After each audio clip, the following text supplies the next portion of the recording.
पहले तो मैं एक छोटी जी वजाहत कर देव कि इत्थे जी गलबात हो रही है असल च जोगी दो हिस्सों च वंडिया होया है।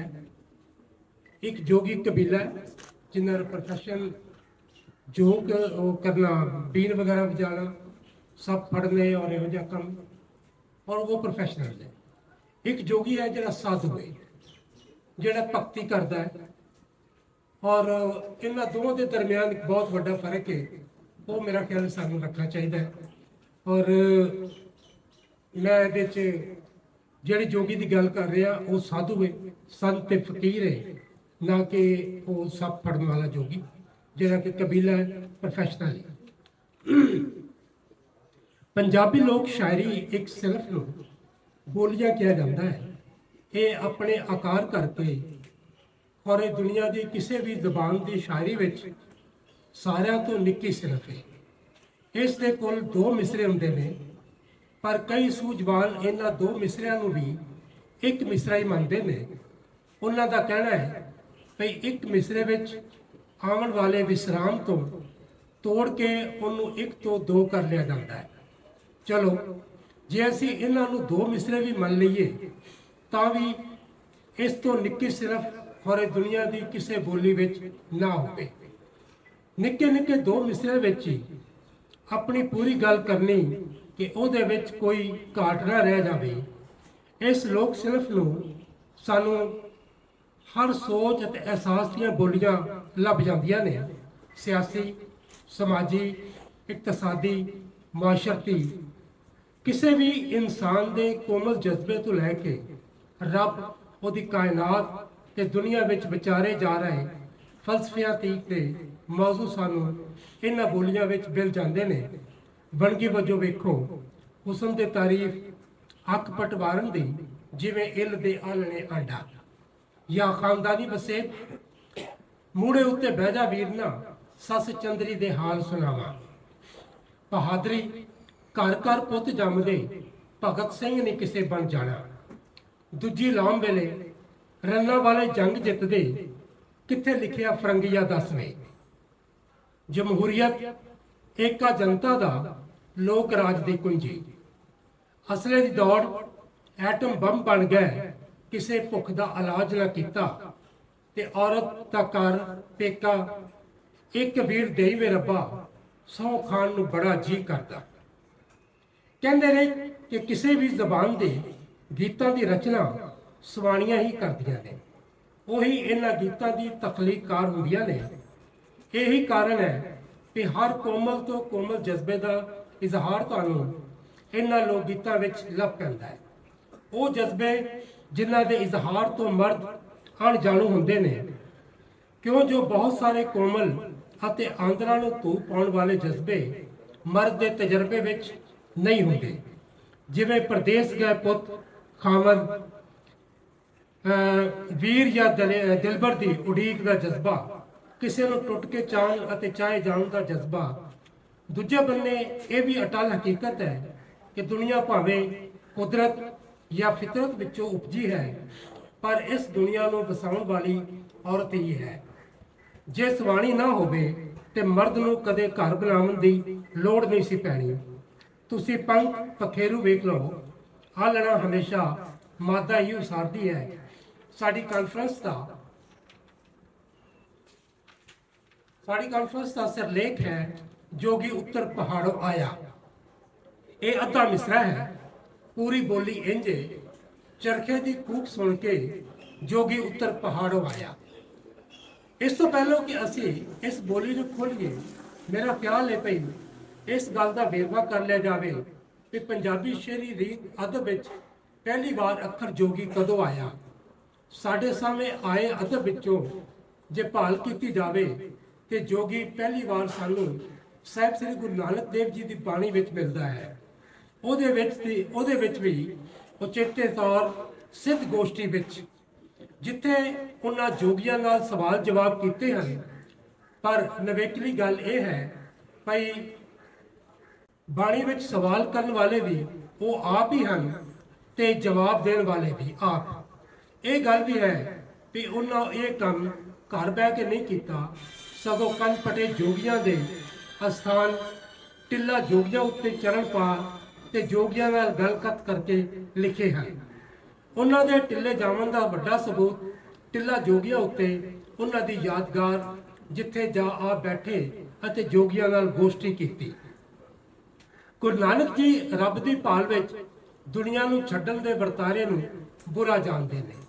ਉਹ ਕਹਿੰਦੇ ਨੇ, ਜੋਗ ਨਾ ਕੰਥਾ, ਜੋਗ ਨਾ ਡੰਡੇ, ਜੋਗ ਨਾ ਪਿਸਮ ਚੜਾਏ ਪਸਮ ਚੜਾਏ, ਜੋਗ ਨਾ ਮੂੰਡ ਮਡਾਈਏ, ਜੋਗ ਨਾ ਸੰਖ ਵਜਾਈਏ, ਅਣਜਨ ਮਾਂ ਨਰੰਜਨ ਰਹੀਏ, ਜੋਗ ਜਗਤ ਉਹ ਪਾਈਏ, ਗਲੀ ਜੋਗ ਨਾ ਹੋਈ, ਏਕ ਦ੍ਰਿਸ਼ਟੀ ਕਰਸਮ ਸਿਰ ਜਾਤੇ, ਜੋਗੀ ਕਹੇ ਸੋਈ। ਬਾਬਾ ਜੀ ਕਹਿੰਦੇ ਹਨ ਕਿ ਜੋਗ ਨਾ ਗੋਦੜੀ ਪਾਉਣ ਵਿੱਚ ਹੈ, ਨਾ ਹੱਥ ਵਿੱਚ ਸੋਟਾ ਰੱਖਣ ਵਿੱਚ, ਨਾ ਪਿੰਡੇ ਸਵਾਰ ਮਾਮਣ ਵਿੱਚ, ਤੇ ਨਾ ਕੰਨਾਂ ਵਿੱਚ ਵਾਲੀਆਂ ਪਹਿਨਣ ਵਿੱਚ। ਜੋਗ ਨਾ ਸਿਰ ਮਨਵਾਉਣ ਵਿੱਚ, ਨਾ ਸੰਖ ਵਜਾਉਣ ਵਿੱਚ। ਦੁਨੀਆ ਵਿੱਚ ਮਾਇਆ ਤੋਂ ਬੇਨਿਆਜ਼ ਰਹੋ ਤਾਂ ਜੋਗ ਲੱਭਦੀ ਏ। ਇਹ ਰਾਹ ਐਵੇਂ ਗੱਲਾਂ ਨਾਲ ਨਹੀਂ ਲੱਭਦਾ। ਜਿਹੜਾ ਬੰਦਾ ਆਪਣੇ ਆਪ ਨੂੰ ਜੜੀ ਤੱਕਣੀ ਨਾਲ ਤੱਕਦਾ ਹੈ, ਉਹ ਦੂਜਿਆਂ ਨੂੰ ਵੀ ਆਪਣੇ ਵਰਗਾ ਜਾਣੇ ਅਤੇ ਆਪਣੇ ਬਰਾਬਰ ਜਾਣੇ। ਇਹਨੂੰ ਹੀ ਜੋਗ ਕਹਿੰਦੇ ਨੇ। ਜੋਗੀ ਦੀ ਸੋਚ ਆਉਂਦਿਆਂ ਹੀ ਜਿਹੜੀ ਝਾਕੀ ਬੰਦੇ ਦੇ ਬਣਦੀ ਏ ਭਈ ਉਹ ਜੰਗਲਾਂ, ਪਹਾੜਾਂ ਅਤੇ ਗੁਫਾਵਾਂ ਦਾ ਵਾਸੀ ਏ। ਉਹਦਾ ਦੁਨੀਆ ਨਾਲ ਉੱਕਾ ਕੋਈ ਸੀਰ ਨਹੀਂ। ਉਹ ਦੁਨੀਆ ਉੱਤੇ ਨਿਰਾ ਰੱਬ ਦੀ ਭਾਲ ਕਰਨੀ ਆਇਆ ਹੈ। ਦੁਨੀਆਦਾਰੀ, ਘਰ ਕਲਸਤੀ ਨਾਂ ਦੀ ਕੋਈ ਸ਼ੈ ਉਹਦੇ ਨੇੜੋਂ ਨਹੀਂ ਲੰਘੀ। ਅੱਜ ਵੀ ਲੱਖਾਂ ਜੋਗੀ ਦੁਨੀਆ ਨੂੰ ਛੱਡ ਜੰਗਲਾਂ, ਪਹਾੜਾਂ ਦੇ ਵਾਸੀ ਨੇ। ਪੰਜਾਬ ਵਿੱਚ ਉਹਨਾਂ ਦਾ ਸਭ ਤੋਂ ਵੱਡਾ ਗੜ੍ਹ ਟਿੱਲਾ ਜੋਗੀਆਂ ਹੈ, ਜੋ ਜ਼ਿਲ੍ਹਾ ਜੇਹਲਮ ਦੀ ਇੱਕ ਪਹਾੜੀ ਚੋਟੀ ਉੱਤੇ ਹੈ। ਇਹੀ ਕਾਰਨ ਹੈ ਭਈ ਜੋਗੀ ਦੀ ਪੰਜਾਬੀਆਂ ਦੀ ਸੋਚ ਵਿੱਚ ਮੂਰਤ ਉਸ ਟਿੱਲੇ ਜਾਂ ਪਹਾੜੀ ਤੋਂ ਹਟ ਕੇ ਨਹੀਂ ਬਣਦੀ। ਉਹ ਧਰਤੀ ਤੇ ਵਸਣ ਜਾਂ ਅੰਬਰਾਂ ਉੱਤੇ ਉਹਨਾਂ ਨੂੰ ਪੰਜਾਬੀ ਟਿੱਲੇ ਤੋਂ ਵੱਖ ਕਰਕੇ ਨਹੀਂ ਵੇਖ ਸਕਦੇ। ਟਿੱਲਾ, ਪਹਾੜੀ, ਮੁੰਦਰਾ, ਪਬੂਤ, ਸੰਖ, ਲੰਗੋਟੀ ਅਤੇ ਪਿੰਨ ਕੇ ਖਾਵਣ ਤੋਂ ਬਿਨਾਂ ਪੰਜਾਬੀ ਜੋਗੀ ਬਾਰੇ ਸੋਚ ਹੀ ਨਹੀਂ ਸਕਦਾ। ਸਾਨੂੰ ਸਾਰੇ ਪੰਜਾਬੀ ਅਦਬ ਅੰਦਰ ਜੋਗੀ ਦੀਆਂ ਇਹ ਸ਼ੈਵਾਂ ਹੀ ਪ੍ਰਧਾਨ ਦਿਸਦੀਆਂ ਨੇ। ਇਸ ਵਾਸਤੇ ਜੋਗੀ ਅੰਬਰਾਂ ਤੋਂ ਨਹੀਂ ਉਤਰਦਾ, ਪਹਾੜ ਤੋਂ ਉਤਰਦਾ ਹੈ। ਜੋਗੀ ਮਾਤਾ ਦਾ ਉਪਾਸ਼ਕ ਮੰਨਿਆ ਜਾਂਦਾ ਹੈ। ਉਸ ਬਾਬਤ ਮਹਾਨ ਕੋਸ਼ ਅੰਦਰ ਇਹੋ ਦਰਜ ਹੈ ਕਿ ਜੋਗਿਨ ਦੁਰਗਾ ਦੀ ਅਡੋਲ ਰਹਿਣ ਵਾਲੀ ਕੌਰ ਦੇਵੀ, ਜੋ ਜੰਗ ਵਿੱਚ ਯੋਧਿਆਂ ਦਾ ਲਹੂ ਪੀਂਦੀ ਏ। ਜੋਗ ਮਾਇਆ ਮਤਲਬ ਕਰਤਾਰ ਦੀ ਉਹ ਤਾਕਤ, ਯਾਨੀ ਰੱਬ ਦੀ ਉਹ ਤਾਕਤ ਜਿਸ ਵਿੱਚੋਂ ਦੁਨੀਆ ਨੂੰ ਰਚਿਆ ਗਿਆ, ਬਣਾਇਆ ਗਿਆ। ਜੋਗੀ ਜੋਗ ਲੈਣ ਤੋਂ ਬਣਦਾ ਹੈ ਤੇ ਇਸ ਜੋਗ ਮਾਇਆ ਨੂੰ ਜੋਗੀਆਂ ਵਿੱਚ ਉਹ ਤਾਕਤ ਮੰਨਿਆ ਜਾਂਦਾ ਹੈ ਜਿਹਦੇ ਵਿੱਚ ਇਸ ਪੂਰੀ ਕਾਇਨਾਤ ਦੀ ਤਖਲੀਕ ਹੋਈ ਹੈ ਜਾਂ ਹੁੰਦੀ ਹੈ। ਜੇ ਇਸ ਗੱਲ ਨੂੰ ਥੋੜਾ ਹੋਰ ਖੋਲਿਆ ਜਾਵੇ ਤੇ ਪਤਾ ਲੱਗਦਾ ਹੈ ਕਿ ਜੋਗ ਦੀ ਉਸ ਤਾਕਤ ਦੀ ਭਾਲ ਵਿੱਚ ਹੁੰਦਾ ਹੈ ਜਿਹਦੇ ਵਿੱਚੋਂ ਕਾਇਨਾਤ ਦੀ ਤਖਲੀਕ ਹੋਈ ਹੈ। ਇਹ ਭਾਲ ਹੀ ਉਹਨੂੰ ਦੁਨੀਆ ਨਾਲੋਂ ਤੋੜ ਕੇ ਜੰਗਲਾਂ ਅਤੇ ਪਹਾੜਾਂ ਉੱਤੇ ਲੈ ਜਾਂਦੀ ਹੈ। ਇੰਝ ਉਹਦਾ ਦੁਨੀਆਦਾਰੀ ਨਾਲੋਂ ਸਾਂਗਾ ਟੁੱਟ ਜਾਂਦਾ ਹੈ। ਜੇ ਵੇਖਿਆ ਜਾਵੇ ਤੇ ਪੰਜਾਬੀ ਅਦਬ ਦੀ ਪੈੜ ਸਾਨੂੰ ਇਹਨਾਂ ਪਹਾੜਾਂ ਅਤੇ ਜੰਗਲਾਂ ਵਿੱਚ ਫਿਰਨ ਵਾਲੇ ਜੋਗੀਆਂ ਦੇ ਕਲਾਮ ਵਿੱਚੋਂ ਹੀ ਲੱਭਦੀ ਹੈ। ਪੰਜਾਬੀ ਅਦਬ ਦਾ ਪਹਿਲਾ ਨਿਸ਼ਾਨ ਇਹ ਨਾਥ ਜੋਗੀ ਹੀ ਹਨ। ਇਹਨਾਂ ਤੋਂ ਮਗਰੋਂ ਬਾਬਾ ਫਰੀਦ ਜੀ ਸ਼ਕਰਗੰਜ ਅਤੇ ਅਗਲਾ ਪੜਾਅ ਬਾਬਾ ਨਾਨਕ ਹੈ, ਜਿਨ੍ਹਾਂ ਦਾ ਵੇਲਾ 1869 ਤੋਂ 1539 ਦਾ ਹੈ। ਪਰ ਇਸ ਤੋਂ ਬਹੁਤ ਪਹਿਲੋਂ, ਬਲਕਿ ਈਸਾ ਤੋਂ ਵੀ ਪਹਿਲੋਂ ਪੂਰਨ ਭਗਤ ਸਿਆਲਕੋਟ ਤੋਂ ਇਸ ਜੋਗ ਪੰਥ ਦਾ ਰਾਹੀ ਹੋਇਆ ਅਤੇ ਉਹਦਾ ਜੀਵਨ ਪੰਜਾਬੀ ਕਿੱਸਾਕਾਰੀ ਦਾ ਮੁੱਢ ਬਣਿਆ। ਇਹ ਕਿੱਸਾ ਭਾਵੇਂ ਬਹੁਤ ਮਗਰੋਂ ਜਾ ਕੇ ਪੰਜਾਬੀ ਸ਼ਹਿਰੀ ਰੀਤ ਵਿੱਚ ਆਇਆ, ਪਰ ਲੋਕ ਕਹਾਣੀ ਦੇ ਤੌਰ ਬੁੱਧ ਅਤੇ ਮਹਾਵੀਰ ਵਾਂਗ ਸਦੀਆਂ ਪਹਿਲੋਂ ਹੀ ਸਾਡੀ ਜ਼ਬਾਨੀ ਰੀਤ ਦਾ ਹਿੱਸਾ ਬਣ ਚੁੱਕਿਆ ਸੀ। ਇਹ ਵੀ ਦੁਨੀਆ ਤਿਆਗ ਕੇ ਸਿਆਲਕੋਟ ਤੋਂ ਚੱਲ ਟਿੱਲਾ ਜੋਗੀਆਂ ਉੱਤੇ ਹੀ ਜਾ ਬਹਿੰਦਾ ਹੈ। ਇੰਜ ਟਿੱਲੇ ਉੱਤੇ ਜੋਗੀਆਂ ਦਾ ਸੰਗ, ਟਿੱਲੇ ਅਤੇ ਜੋਗੀਆਂ ਦਾ ਸਾਂਗਾ ਮੁੱਢ ਕਦੀਮ ਤੋਂ ਹੀ ਬਣਿਆ ਆਇਆ ਹੈ। ਬੜੀ ਸਵਾਦਲੀ ਗੱਲ ਇਹ ਹੈ ਵੀ ਅਕਬਰ ਵੇਲੇ ਤੀਕ ਆਉਂਦਿਆਂ ਪੰਜਾਬੀ ਅਦਬ ਅੰਦਰ ਜੋਗੀ ਆਸ਼ਕੀ ਵਿੱਚ ਸਮਾ ਗਿਆ। ਉਹਦਾ ਇਹ ਰੂਪ ਉਸ ਵੇਲੇ ਬਣਿਆ ਜਦੋਂ ਰਾਂਝੇ ਆਪਣੀ ਮਹਿਬੂਬਾ ਖਾਤਰ ਜੋਗ ਲਈ। ਇੱਥੇ ਬੜੀ ਗੌਰ-ਗੋਚਰੀ ਗੱਲ ਹੈ ਵੀ ਜੋਗ ਮਾਇਆ ਕਾਇਨਾਤ ਦੀ ਤਖਲੀਕ ਦੀ ਤਾਕਤ ਸਮਝੀ ਗਈ। ਰਾਂਝੇ ਉਸ ਤਾਕਤ ਨੂੰ ਹੀਰ ਵਿੱਚ ਵੇਖਿਆ ਤੇ ਉਹਦੀ ਚਾਹ ਕੀਤੀ। ਜੋਗੀ ਉਹਨੂੰ ਥੜਕਾਇਆ ਪਰ ਰਾਂਝਾ ਥਿੜਕਣ ਦੀ ਥਾਂ ਸਿੱਧਾ ਹੋ ਖਲੋਤਾ ਤੇ ਵਾਰਸ ਦੀ ਜ਼ਬਾਨੀ, ਜੇ ਮੈਨੂੰ ਪਤਾ ਹੁੰਦਾ ਤੂੰ ਰਣ ਤੋਂ ਮਨਾ ਕਰਨਾ, ਤੇਰੇ ਟਿੱਲੇ ਤੇ ਧਾਰ ਨਾ ਮਾਰਦਾ ਮੈਂ। ਇੱਥੇ ਪੰਜਾਬੀ ਅਦਬ ਅੰਦਰ ਜੋਗੀ ਦਾ ਇੱਕ ਨਵਾਂ ਰੂਪ ਸਾਡੇ ਸਾਹਮਣੇ ਆਉਂਦਾ ਹੈ ਤੇ ਉਹ ਹੈ ਰਾਂਝੇ ਦੀ ਸ਼ਕਲ ਵਿੱਚ। ਆਸ਼ਿਕ ਦਾ ਰੂਪ ਹੁਣ ਜੋਗੀ ਕਾਲੀ ਮਾਤਾ ਜਾਂ ਦੁਰਗਾ ਦੇਵੀ ਦਾ ਉਪਾਸ਼ਕ ਨਹੀਂ, ਸਗੋਂ ਹੀਰ ਦਾ ਆਸ਼ਿਕ ਬਣ ਨਿਕਲਿਆ। ਉਹਨੂੰ ਤਖਲੀਕ ਦੀ ਤਾਕਤ ਹੀਰ ਵਿੱਚ ਦਿਸੀ, ਜਿਹੜੀ ਕਿ ਇੱਕ ਸਵਾਣੀ ਹੈ, ਇੱਕ ਔਰਤ ਹੈ। ਤਮੂਦਰ ਨੇ ਰਾਂਝੇ ਨੂੰ ਟਿੱਲੇ ਉੱਤੇ ਲਿਜਾ ਕੇ ਜੋਗ ਅਤੇ ਜੋਗੀ ਦਾ ਸਾਰਾ ਮਹਾੜ ਹੀ ਵਟਾ ਦਿੱਤਾ। ਆਓ ਹੁਣ ਝਾਤੀ ਪਾਉਂਦੇ ਹਾਂ ਚਰਖੇ ਉੱਤੇ।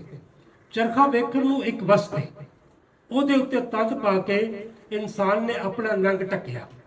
ਪਰ ਜੈਨ ਭਗਵਾਨ ਮਹਾਵੀਰ ਇਸ ਨੂੰ ਇੱਕ ਦੂਜੀ ਨਜ਼ਰ ਨਾਲ ਵੇਖਦਾ ਹੈ। ਉਹਦਾ ਕਹਿਣਾ ਹੈ ਕਿ ਜਦੋਂ ਇਨਸਾਨ ਨੇ ਆਪਣਾ ਨੰਗ ਢੱਕਣਾ ਸ਼ੁਰੂ ਕੀਤਾ ਤੇ ਉਹਦੇ ਵਿੱਚ ਅਤੇ ਰੱਬ ਅਤੇ ਬੰਦੇ ਦੇ ਰਿਸ਼ਤੇ ਅੰਦਰ ਦੂਰੀ ਨੇ ਜਨਮ ਲੈ ਲਿਆ। ਮਤਲਬ ਇਹ ਕਿ ਦੁਨੀਆ ਦੀਆਂ ਸਾਰੀਆਂ ਖੁਆਇਸ਼ਾਂ ਇਸ ਨੰਗ ਨੂੰ ਢੱਕਣ ਤੋਂ ਜਨਮੀਆਂ ਨੇ। ਇਹਨਾਂ ਖੁਆਇਸ਼ਾਂ ਹੀ ਇਨਸਾਨ ਅਤੇ ਰੱਬ ਵਿਚਾਲੇ ਪਾੜ ਪਾਇਆ ਹੈ। ਇਨਸਾਨ ਨੇ ਪਹਿਲ ਆਪਣਾ ਨੰਗ ਢੱਕਣ ਵਾਸਤੇ ਰੁੱਖਾਂ ਦੇ ਪੱਤੇ ਵਰਤੇ ਤੇ ਹੌਲੀ ਹੌਲੀ ਚੱਲਦਾ ਹੋਇਆ ਉਹ ਚਰਖੇ ਦੀ ਤੰਦ ਤੀਕ ਆਪੜ ਗਿਆ।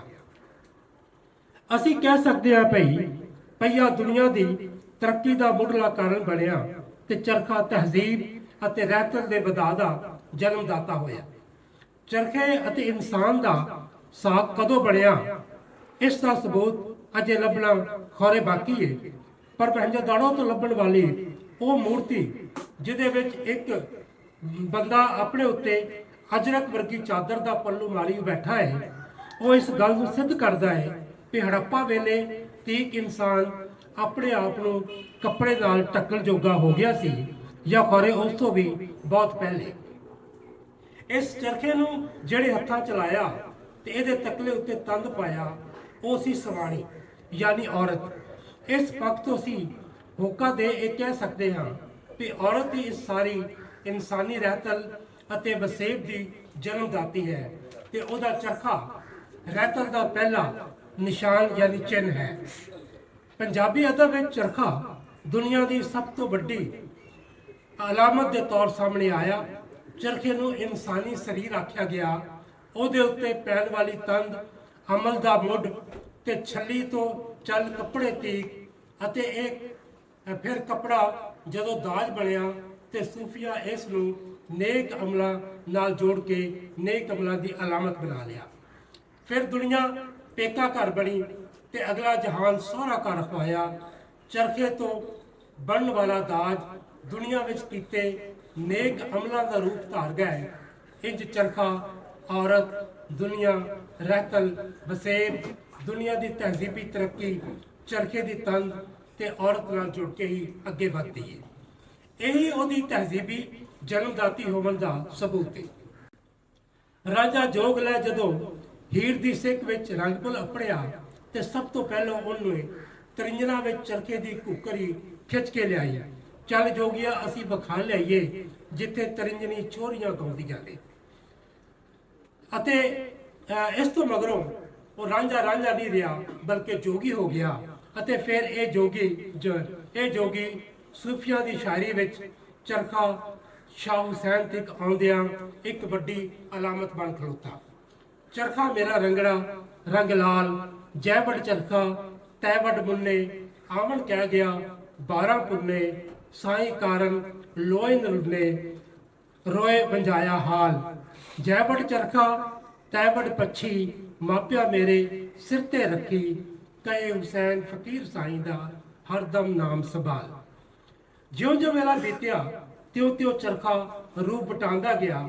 ਕਦੇ ਲੱਕੜ ਦਾ ਚਰਖਾ ਅਤੇ ਉੱਤੇ ਉਹਦੇ ਦੁੱਖਾਂ ਦੀ ਤੰਦ, ਕਦੇ ਚਰਖਾ ਮਾਂ ਦੀ ਜੁਦਾਈ ਤੇ ਚਰਖੇ ਵੱਲ ਵੇਖ ਕੇ ਮਾਂ ਦਾ ਚੇਤੇ ਆਉਣਾ, ਕਦੇ ਚਰਖਾ ਮਹਿਬੂਬ ਦੇ ਦਰਸ਼ਨਾਂ ਦਾ ਆਰ, ਕਦੇ ਚਰਖਾ ਇਨਸਾਨੀ ਕੁਰੰਗ ਯਾਨੀ ਢਾਂਚਾ ਬਣਿਆ, ਤੇ ਕਦੇ ਵੇਲੇ ਦੇ ਨਾਲ ਸਿਆਸੀ ਅਲਾਮਤ ਤੇ ਗਾਂਧੀ ਦਾ ਚਰਖਾ ਬਣ ਸਿਆਸਤ ਦਾ ਨਿਸ਼ਾਨ ਬਣ ਗਿਆ। ਅਖੀਰ ਉੱਤੇ ਇਸ ਚਰਖੇ ਦੀ ਕੂਕਰ ਤੇ ਜੋਗੀ ਦਾ ਪਹਾੜੋਂ ਉਤਰਨਾ, ਜੋਗੀ ਜਿਹੜਾ ਦੁਨੀਆ ਛੱਡ ਜੰਗਲਾਂ ਅਤੇ ਪਹਾੜਾਂ ਦਾ ਜਾ ਵਾਸੀ ਹੋਇਆ, ਜਿਨਨੇ ਘਰ-ਬਾਰ ਛੱਡਿਆ ਉਸ ਤਾਕਤ ਦੀ ਭਾਲ ਵਾਸਤੇ ਜਿਹਦੇ ਵਿੱਚੋਂ ਕਾਇਨਾਤ ਤਖਲੀਕ ਹੋਈ, ਉਹ ਉਸ ਦੇਵੀ ਦਾ ਉਪਾਸ਼ਕ ਬਣਿਆ ਤੇ ਦੂਜੇ ਉਹਨੇ ਉਸ ਦੇਵੀ ਤੋਂ ਮੂੰਹ ਮੋੜ ਲਿਆ, ਜਿਹੜੀ ਆਪਣੇ ਚਰਖੇ ਦੇ ਤਕਲੇ ਉੱਤੇ ਉਹਦੀ ਦੁੱਖਾਂ ਦੀ ਤੰਦ ਪਾ ਕੇ ਚਰਖੇ ਦੇ ਹਰ ਗੇੜੇ ਉਹਨੂੰ ਯਾਦ ਕਰ ਰਹੀ ਸੀ। ਹੁਣ ਉਹਦੇ ਚਰਖੇ ਦੀ ਕੂਕਰ ਇੱਕ ਅਲਾਮਤ ਬਣ ਕੇ ਨਿਤਰੀ।